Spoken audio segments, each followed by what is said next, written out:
অনেকটা হ্যাপি, কারণ আমি আজ নিজের টাকায় নিজের আবারও একটা শখ পূরণ করতে যাচ্ছি। মানে আমার চুলটা স্ট্রেট করাবো, যেটাকে হেয়ার স্ট্রেটনিং বলে। এখন পুজোর সময় সবাই করছে, তাই আমি ভাবলাম আমিও কেন বাদ যাই। তাই ভাবলাম চলো করেই আসি চুলটা স্ট্রেটনিং।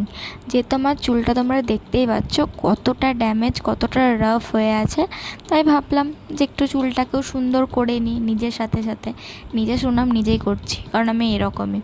আমি মাঝখানে কোনো ক্লিপ নিতে পারিনি, কারণ হেয়ারে অনেক কিছু অ্যাপ্লাই করা ছিল, তো সেই কারণে আর ভালোও লাগছিল না। তাই আমি শুধু বুমেরাংগুলো করেছি, তোমাদের সাথে সেটাই আমি শেয়ার করলাম। তো এ দেখো, এটা আমার চুলের ফাইনাল রেজাল্ট।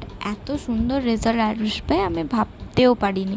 আমার চুলটা তোমরা দেখলে প্রথমে কতটা রাফ, কতটা ড্যামেজ ছিল, সেই থেকে আমার চুলটা এরকম হয়েছে। আমি সত্যি ভীষণ স্যাটিসফাইড, ভীষণ।